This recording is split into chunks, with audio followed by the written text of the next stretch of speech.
Mabilis na kinuha ni Apollo ang lagayan ng feminine wall sa shower room na kanyang ginamit upang bigyan ng katarungan ng kanyang pagsunod sa gusto ni Melody. At isa pa, gusto niya rin malaman kung nagbago na ba talaga ang gusto nitong amoy, para naman kahit papano ay makapaghanda siya. Here, love, you can smell it. Tinapat na ni Apollo ang bukas na lagayan ng feminine wash at mabilis na tinabigo ni Melody. Nang maamoy ito ni Melody, naramdaman niyang parang hinalukay ang kanyang sikmura dahil sa baho nito, hanggang sa hindi na nito mapigilan pa ang sumuka. Mabuti na lang handa si Apollo. May nakabang na basurahan sa ibaba ng kama upang doon na lamang susuka si Melody.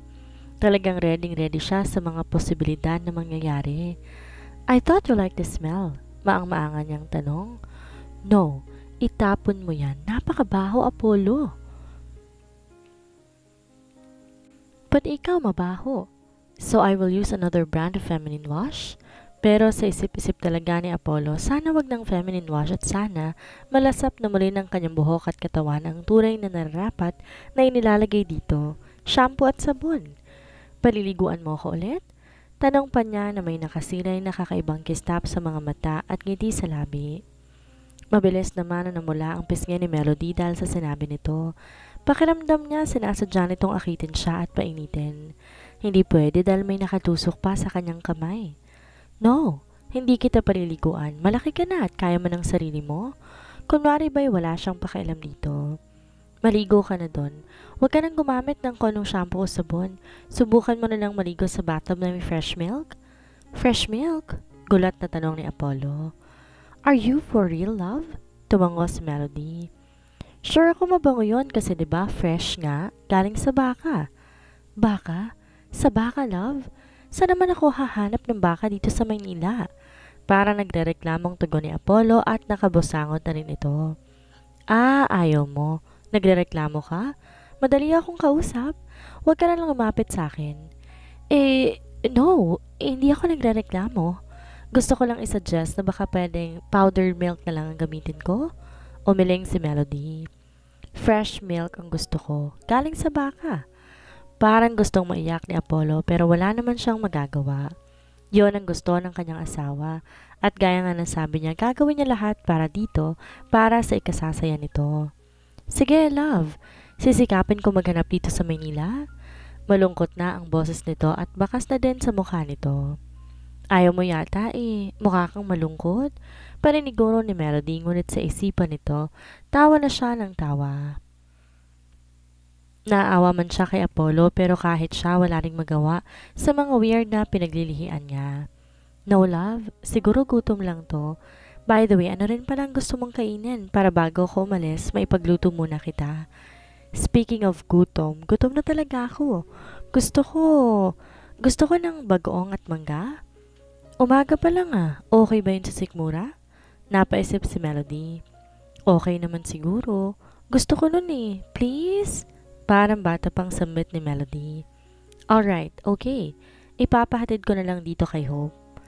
Kay Grace na lang papuntahin mo dito at saka gusto ko, ikaw ang umakyat sa puno ng mangga ha?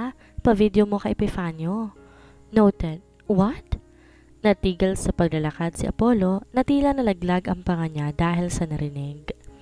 Parang wala lang kay Melody ang bagay na gusto niya ipagawa kay Apollo. Never pa siyang umakyat ng puno dahil iniiwasan niya ng mommy niya noon dahil baka mapilayan siya. Napabuntong hininga si Melody. Ikaw ang gusto kong aakyat sa puno ng mangga, love. Sige na, bilisan mo na. Nataranta naman si Apollo at mabilis na lang din na sumunod sa gusto ni Melody. Pinuntahan niya si Epifanio sa kwarto nito na hanggang sa mga oras na yon ay natutulog at naghihilik pa. Nalasing din ang loko kagabi. Mas marami kasi itong nainom na alak kaysa sa kanya. Umagang umaga, puro malabo pa sa buwan ngayong umaga ang mga pinapahanap at pinapagawa sa ni Melody. Ngiting-ngiting sambit ni Epifanio habang nakasakay sila sa kotse. Patungo ngayon sila sa Bulacan. They take the road sa NLEX para mas mabilis. Dito na sila maghahanap ng baka na pwedeng magkatasan at punong maaari niyang akitin. Nang makarating sila sa lugar, ay probinsyang-probinsya ito dahil nasa bukid sila. Kapwa sila walang choice ni Epifanio kundi ang magpaa dahil kung hindi, mas lalo lamang silang mahihirapan na maglakad sa basang pilapil. Napagdesisyonan na rin nila na matapos gatasan ng baka, bibilhin na lang din niya ito at sasakay sa truck at saka dadalhin sa mansyon. Hindi naman niya kasi alam kung hanggang kailan gustong maamoy ni Melody ang gatas ng baka. Okay, ready? 1, 2, 3, akyat na bro! Sigaw ni Epifanio, hindi kalayuan sa may puno ng mangga. Mabilis na umakyat si Apollo, kahit pa nakakaramdam siya ng hiyadal sa dami ng nanonood sa kanya. Ang iba ay naririnig niya pang tumatawa at ang iba naman pumapalakpak pa at nag-cheer sa kanya. Hindi siya hirap dahil sa bigat niya pero hindi siya kaagad sumuko hanggat hindi siya nakakapagkota ng 20 piraso. Nang makompleto na niya at kung kailan pababa na siya, tsaka naman siya nagkamali ng tapak. Bumagsak siya na mabilis sa ibaba ng puno. Sigawan ng lahat ng nanonood sa kanya dahil sa pagkagulat. Mabuti na lang hindi niya naipangtukod ang kanang kamay kundi baka tuluyan na siyang nabalian ng buto. What the hell? Ano bro, ayos ka lang? Kinakabahang tanong ni Epifanio. Turn off the camera, Effie. Utos ni Apollo. Hindi ba dapat itong malaman ni Melody? Ayoko mag-alala at makonsensya siya. Paalala niya rito habang hinihimas niya ang kanyang balakang. Sinunod naman yon Epifanio at saka siya tinulungan pati na ang ilang mga kalalakihan tumulong sa kanila upang itayo siya. Ika-ika man siyang maglakad pero masaya siya dahil nakarami naman ng kanyang napitas. Siguradong matutuwa si Melody sa kanyang mga nakuha. Isipin niya pa lang ang mga ngiti nito sa kanyang pasalubong ay sapat na tong kabayaran at gamot sa kanyang natamo. Para naman to sa pinakamamahal niyang babae at sa kanyang baby kaya sulit. Ngayon talaga siya babawi sa kanyang mag-ina dahil di naman niya nakita ang paglilihe ni Melody sa dalawang kambal.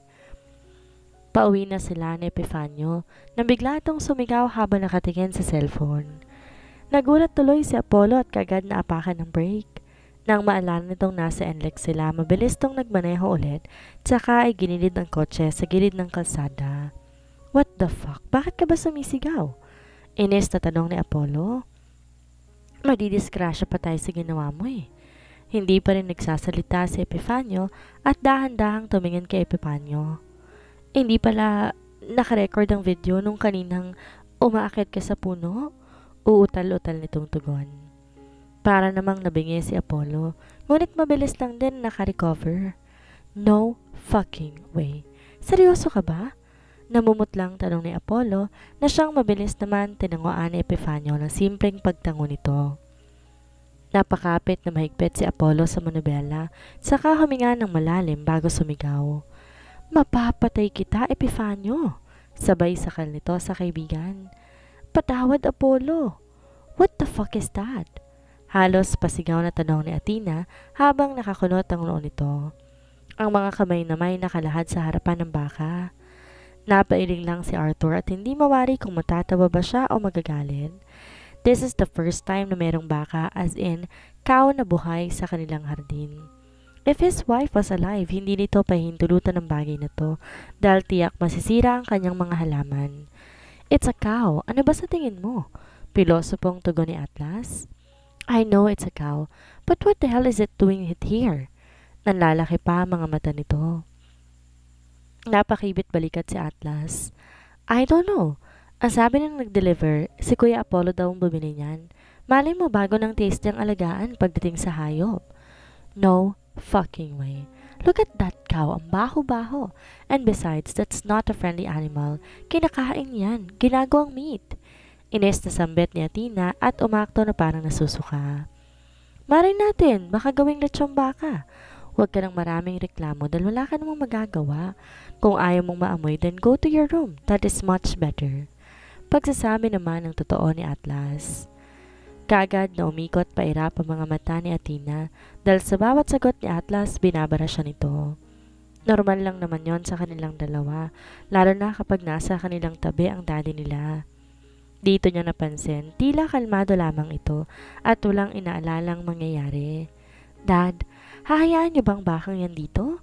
Tanong niya dito. Napaisip si Arthur. Gusto ko munang makausap ang Kuya Apollo mo kung bakit meron ngang bakang yan dito. Tanong niya rito. Napaisip si Arthur. Gusto ko muna siyang makausap. Alam ni Arthur na maagang umalis ang panganay niyang anak. Di na to nakasabay sa pagkain kaninang breakfast at ganon din ang ginawa ng asawa nito na si Melody. Maaring may kinalaman to sa sitwasyon ni Melody. Nakakadiri, ang baho talaga. Reklamo pa rin ni Athena at may pagpadyak pa ito na tila nagdadabog. This is a mansion, not a farm. Dagdag pa nito. Sakto naman paparating na ang kotse ni Apollo. Ang lahat hinintay ang pagbaba nila ng kotse. Kahit si Melandro nakatanghod at gustong malaman kung ano nga ba ang mangyayari at nagkaroon ng baka dito sa mansyon. Ito ang unang beses na nangyari yon. Sabay bumaba si Epifanio at Apollo habang may dala ng galon ng gatas, basket na may mangga at isang dosenang bagoong. Halos hindi may pinta ang mukha ng dalawa dahil sa hirap na dinanas nila at hindi lang din si Apollo nahirapan sa pag-akyat kanina sa puno. Sinama niya mismo si Epifanio upang maranasan ito ang hirap. Nanginginig to at hindi makakilo sa taas ng puno. Panay pa ang tingin sa ibabaw habang pinagpapawisan. Halos hindi magkanda o gaga si Epifanio nang bababa na sila.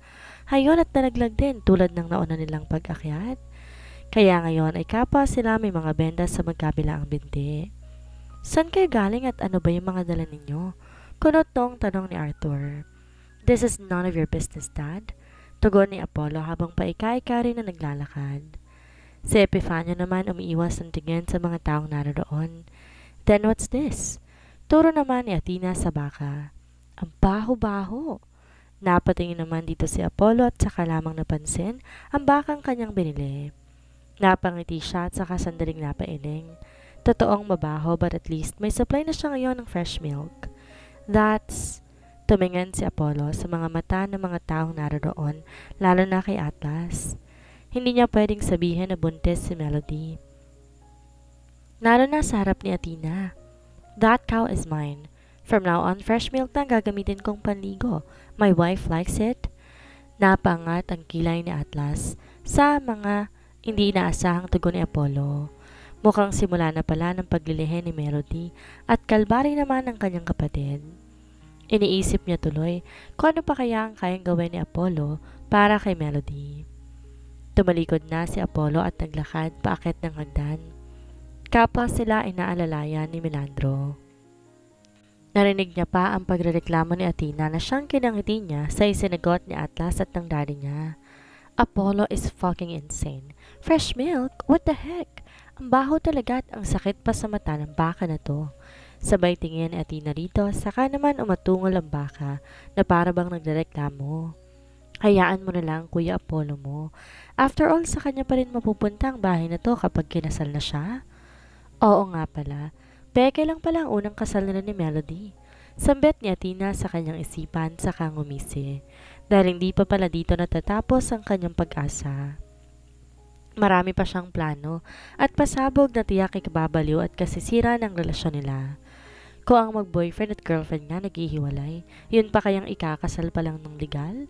Well, good luck. Pero ang baho pa rin talaga eh. Dad, baka umabot pa yan sa kwarto namin ni Vito. Reklamo niyang muli. Then leave. Sa hotel na lang kayo mag-check-in or if you want, pwede ko rin ipahiram sa inyo ang kondo ko. Suhestyon ni Atlas. Nang matahimik na rin ang lahat dito sa mansyon. Thanks, but no thanks. Saka, anong tingin mo sa akin walang sariling kondo? Hello? Che? Sabay irap nito at tumalikod na upang umakyat patungo ng sariling kwarto nito habang may binubulong-bulong pa. Naiwan namang nagtatawanan si Arthur at si Atlas. Inakbayan ni Arthur si Atlas saka binulungan. Pero talagang mabaho eh. Nag-aalala na rin ako baka sa kwarto ko umabot ang amoy. Lalong natawa si Atlas. Ako nang bahala, Daddy. Paliliguan ko ng baka na to para din sa pamangkin ko. That's right. Iba rin kasi talagang nagagawa ng lalaking may asawang naglilihi.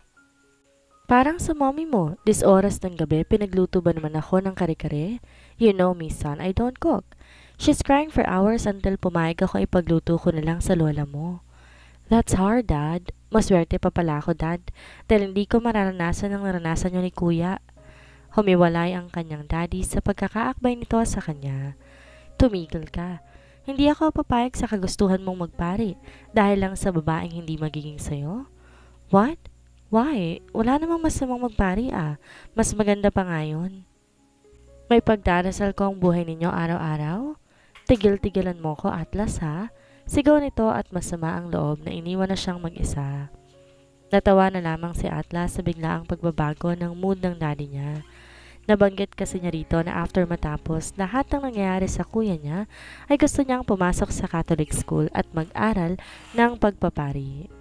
Alam niya kasing hindi na magiging kanya pa ang babaeng gusto niyang makasama. At kaysa ma-inlove pa sa iba, gugugurin na lamang niya ang kanyang buhay sa pagsamba at bahagi ng salita ng Diyos. It's not a bad idea though, right? How di Carabao? Pagkausap niya sa baka at umungol naman ito, na tila ba naiintindihan ito ang kanyang sinabi kaya lalo siyang napangiti. Sobrang sarap. Tamang-tama lang ang timpla ng bagoong at asim ng mangga. Tila kinikilig na sambit ni Melody. Ang galing ninyong umakyat ah. Nakatingin lamang si Apollo at Epifanio habang sarap na sarap si Melody na kumakain ng mangga at nanonood kung paano to akyatin ni Apollo. Kitang-kita ni to sa video kung gaano siya kasaya ngunit sa realidad, halos maiyak siya sa hirap na dinaranas niya. Pilit nilang kapwa ay tinatago ang benda sa kanilang mga binti upang hindi malaman ni Melody ang kanilang pinagdaanan. Nang matapos kumain si Melody, ay nagpaalam na rin silang dalawa ni Epifanio na lalabas na muna. Kaagad niyang tinawag si Melandro at saka siya ay nalalayan nito patungo sa library room. Habang si Epifanio naman, naiiyak na mag-isang binabagtas ang hallway patungo rin sa library room. They called the private doctor dahil hindi nila alam kung pilay ba o naipitan ng ugat ang kanilang mga binti. This is the last time na sasama ko sa'yo. Ah! Sabay hiyaw ni Epifanio nang galawin ng doctors ang binti niya. Don't speak that early. Di ka makakahanap na isang kaibigang gwapo at mayamang tulad ko. Fuck, it hurts! Hiyaw naman ni Apollo habang may isa pang doktor na tumitingin sa binti niya. Kapwa nagtinginan ng dalawang doktor dahil sa naririnig nilang alitan ng dalawa. Pina-x-ray ang kanilang mga binti at nakita namang walang damage sa buto at mukhang nabigla lamang sa kanilang pagkakabagsak. Pinalitan din ng mga doktor ang benda ng kanilang binti. Niresetahan sila ng pain reliever at kailangan nila ng medyo mahabang pahinga upang dito lumala at mamaga. O bakit ngingiti-ngiti ka dyan? Nagkaganito na tayo't lahat nakangiti pa pa? Masungit na tanong ni Epifanio, sabay binato siya nito ng pinagamitan na benda. Stop it! Ang dumi kaya niyan, galing sa binti mo. Tsaka nakangiti ako kasi naaalala ko kung gaano kasi si Melody kanina. Muling napangiti si Apollo. Ay hala, nabaliw na. Ikaw naaalala ngiti niya. Ako naaalala ko kung paano ko nahulog. It's your fault. Sino ba naman kasing tanga, bababa na nga lang, masasabit pa yung damit sa sanga? O edi lumambitin ka tuloy muna bago ka bumagsak? Kesa naman sa'yo. Sa sobrang bigat mo, nabali yung sangang inaapakan mo. It means, matapuno ako. And besides, it was my first time. No, it means, tanga ka rin, dahil alam mo naman na maliit yung sanga, tumuntong ka pa. Sabay malakas sa tawa ang pinakawala ni Epifanio. Di na rin naman nakapagsalita pa si Apollo dahil nasakol na siya nito ng katotohanan. Malay ba niya kapag maliit o manipis ang sanga, mabilis lang din mabali? Well, he did not care at all as long as nagawa niyang goal niya, ang makakuha ng mangga. Ang di alam ng dalawa na iwang nakawang ang pintuan at mula sa hallway rinig na rinig ang sigawan nilang dalawa. Halos maniga si Melody sa kanyang kinatatayuan. She heard everything about what happened to them, to Apollo. Oh, I'm sure you heard everything, bitch. Napangat ang tingin si Melody mula sa pagkakayuko. She saw Athena. Nakangiti ito at halatang nangungutya at nangaasar. Di tuloy niya maiwasang mapayukom ng kamao dahil di pa rin nawawala ang kanyang galit mula sa ginawa nitong pangbabasto sa nursery room. You know what? Never naranasan ni Kuyang umakyat ng puno o kahit sang lugar na delikado. Our mom always makes sure his safeness, pero mukhang ikaw, gusto mong lagi siyang napapahamak. Nakaangat ang kaliwang kilid ni Athena habang nakatingin sa kanya na masama. I didn't know. At isa pa, baka inggit ka lang kasi he will do everything just for me? Athena chuckled. At bakit ako maiinggit? Di ka naman umabot sa kalingking ng ex-girlfriend ni Apollo. At isa pa, who are you para kainggitan? Tiningnan siya nito mula paa hanggang paitaas. Oh, just a woman na disgrasyadang may naging ex-girlfriend si Apollo? Gulat niyang tanong dito. He is a man, bitch. Ano sa tingin mo? You're the first? Marami ka pang hindi alam at sa sobrang mong ka-inosenten sa mga bagay-bagay, hindi mo na nakikita kung anong totoo sa hindi. Diyan ka na nga. Tsaka inirapan ni Athena at binangga pa ang kanyang balikat. Sa ilang buwan nilang magkasama ni Apollo ni minsan, di nito nabanggit ang tungkol sa naging ex-girlfriend nito. Oo nga, di naman siya nagtatanong pero hindi yun dahilan. Bakit pakiramdam niya pinagtaksilan siya nito? She felt a little bit pain in her chest. Sino naman kaya yun? Mahina niyang tanong. Nang marinig niya ang tawanan ng dalawa, tila papalabas na ang mga to kaagad siyang bumalik sa kanilang kwarto. Wala siya sa sarili. Nawala rin ang gana niyang kumain. She hates it, pakiramdam niya. May iyak na rabat siya dahil sa kanyang nalaman. Ang daming what if sa kanyang isipan ng mga oras na yon. What if mahal pa rin pala to ni Apollo? What if may anak siya rito?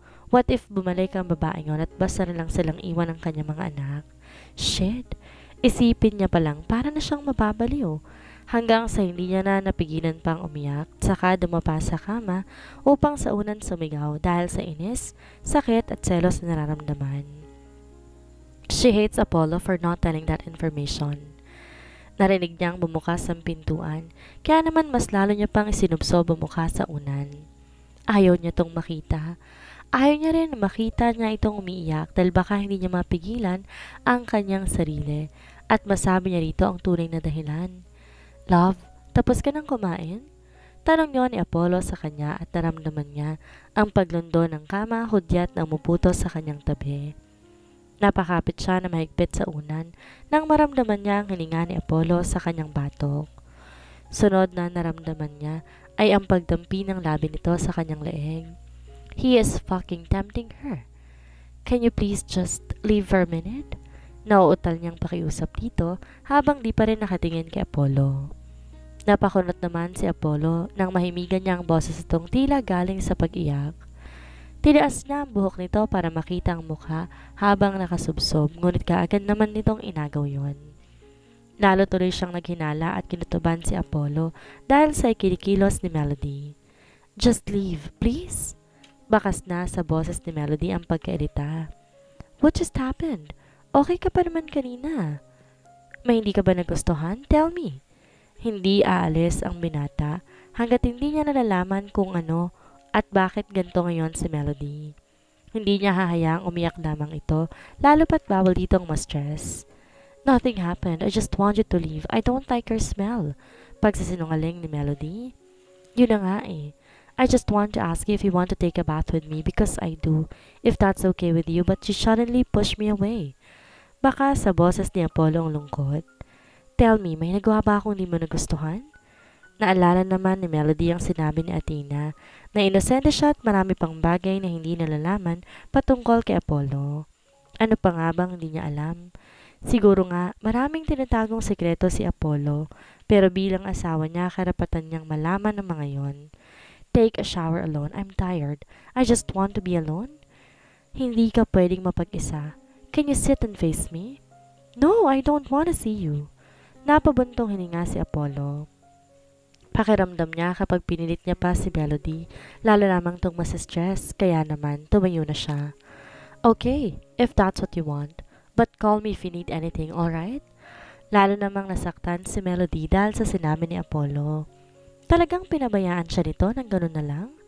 Di niya na napigilan pang umiyak at humikbi ng malakas.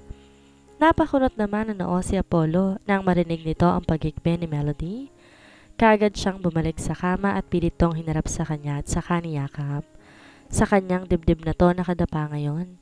What happened? Hey! Nag-aalala niyang tanong. May masakit ba? Fuck, do I need to call Dr. Izzy? Hindi mo na ako mahal.